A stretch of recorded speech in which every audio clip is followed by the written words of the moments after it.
સુરત જિલ્લાના ઉમરપાડા તાલુકામાં સરકારી જંગલની જમીનમાં ઘૂસણખોરી કરી જમીન હડપવાની કોશિશ કરતા સાગબારા તાલુકાના ઈસમો સામે સ્થાનિક આદિવાસીઓમાં તીવ્ર રોષ વ્યાપી ગયો છે. આ દ્રશ્યો ઉમરપાડા તાલુકાના છે. ઉમરપાડા તાલુકા હદ વિસ્તારમાં આવતી જંગલની જમીનમાં નર્મદા જિલ્લાના સાગબારા તાલુકાના હલગામ પાટી સહિતના ગામના કેટલાક ઈસમો કોશિશ કરી રહ્યા છે, જેની સામે ઉમરપાડા તાલુકાના વિવિધ ગામના સ્થાનિક લોકોમાં તીવ્ર રોષ જોવા મળી રહ્યો છે. ભૂતકાળમાં વર્ષ 2024માં વડગામની એક 12 વર્ષની દીકરીની હત્યા અસામાજિક તત્વો દ્વારા કરવામાં આવી હતી અને આ અસામાજિક તત્વને ફાંસી આપવામાં આવે તેવી પણ આજે માંગ કરવામાં આવી છે. સ્થાનિક લોકો દ્વારા આ મુદ્દે તીવ્ર રોષ વ્યક્ત કરવામાં આવી રહ્યો છે. સરકારના નીતિ નિયમો અને ધારાધોરણ છોડી બિનઅધિકૃત રીતે ઉમરપાડા તાલુકાની સરકારી જંગલની જમીનમાં પ્રવેશ કરવાની કોશિશ કરનારા સામે શિક્ષાત્મક કાર્યવાહી કરવામાં આવે તેવી માગણી કરવામાં આવી રહી છે. હાલ ઉમરપાડા તાલુકાના નવી વસાહત વિસ્તારના લોકો ખાસ પશુપાલન આધારિત છે, ત્યારે તેઓને પશુપાલન માટે ઘાસચારો મળી રહે, જેથી જંગલની જમીનની ખૂબ જરૂરિયાત છે. આ સમયે તેઓ દ્વારા વિરોધ કરવામાં આવી રહ્યો છે અને અસામાજિક તત્વો સામે પગલાં ભરવામાં આવે તેવી માંગ થઈ રહી છે. આ બાબતે સ્થાનિક સરપંચો આગેવાનો પ્રતિક્રિયા આપી રહ્યા છે. જીવનભાઈ વસાવા, હું વડગામ ગ્રામ પંચાયતનો સરપંચ છું.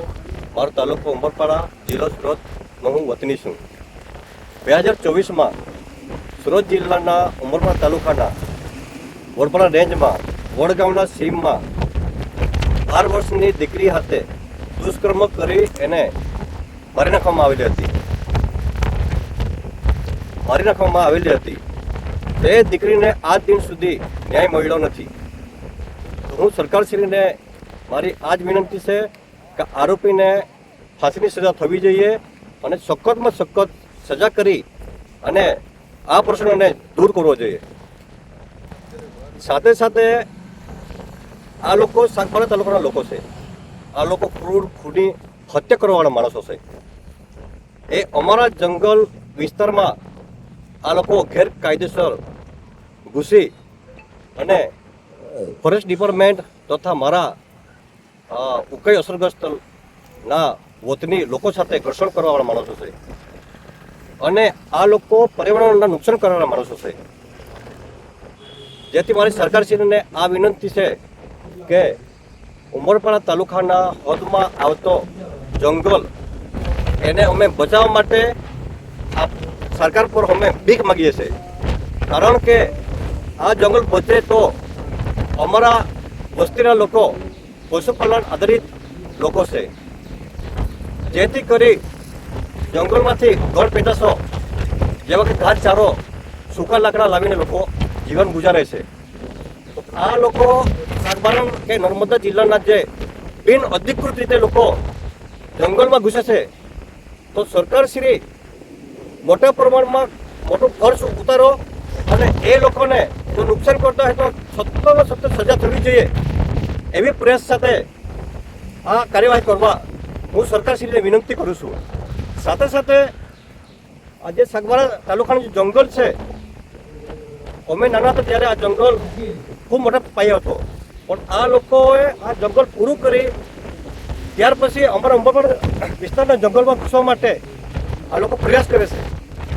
એ લોકોને દૂર કરવા હું વિનંતી કરું છું. આભાર. મોતીલાલ મનુભાઈ વસાવા. આખી નવી વસાહતનો પટ્ટો પશુપાલન પર નિર્ભર છે. અમે નવી વસાહત એટલે વિસ્થાપિત થયેલા છે. વિસ્થાપિત થયા તે ટાઈમે વિસ્થાપિત થયા તો અમારા બાપ દાદાની જમીન એકદમ ગણતરીની જ છે. તો હાલ અમારી પાસે પશુપાલનનો એક વ્યવસાય એવો છે કે જેના થકી અમારું જીવન ધોરણ સારું રહે. તો એના માટે અમને તો હાલ ખાસ જંગલની જરૂર છે. જંગલની પેદાશમાંથી અમને ઘાસચારો થઈ રહે, પશુઓને ચરાવવા માટે જગ્યા થઈ રહે. તો અમારી સરકારશ્રીને નમ્ર અપીલ છે કે હાલ અત્યારે ખેડાણ અર્થે 12 જિલ્લા કે તાલુકામાંથી આવતા ગમે તે ગામ કે ગમે તે ગામના ખેડૂતો આવતા છે એમને અટકાવે ને અત્યારે આ જંગલને ખેડાણ થતું અટકાવે ને જંગલને નુકસાન નહીં થાય એ હિસાબે સરકારશ્રી અમારા જંગલને બચાવવા મદદરૂપ થાય એટલી નમ્ર અરજ છે. જય આદિવાસી, જય જોહાર. મારું નામ અનિતાબેન ઉમેશભાઈ વસાવા. હું વડગામના રહેવાસી છું, તાલુકો ઉમરપાડા અને જિલ્લો સુરત. 2024માં જે બનાવ બન્યો હતો, જે નાબાલિગ છોકરીનો રેપ થયો હતો, એને જે ગુનેગાર છે તે હમણાં લગી એમને સજા નહીં મળી. એ લોકો છે સાગબારા તાલુકાના, અને અત્યારે બી એ લોકો જંગલમાં પ્રવેશ કરતા છે અને ખેડાણ કરતા છે. તો એ લોકો અમારા જંગલમાં આવે ને ઉમરપાડા તાલુકાના જમીન છે એમાં આવે ને એ લોકોને સરકાર શ્રીને નમ્ર વિનંતી કરે કે એ લોકોને અંદર ઘૂસવા નહીં દે ને એ લોકોને જરાક સજા આપે.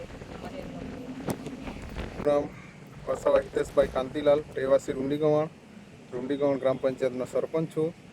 જો અમારા 2024માં વડગામ ગામમાં જે નાની બાળકી પર જે હત્યા થઈ એ આપણે એ લોકોને ફાંસીની સજા આપો, અને જે સાગબારા તાલુકાના અમારા જંગલ વિસ્તારમાં ખેડાણ કરે છે એ લોકો અમારા ઉમરપાડા તાલુકામાં નહીં જોઈએ એ મને સરકારશ્રીને નમ્ર પર અરજ છે. અને જે લોકો અમારી નાની બાળકી પર હત્યા કરી એ લોકોને ફાંસીની સજા થાય એવી સરકારશ્રી નમ્ર કરી વિનંતી છે. જય જહર, જય આદિવાસી. શું નામ? મારું નામ આકાશભાઈ.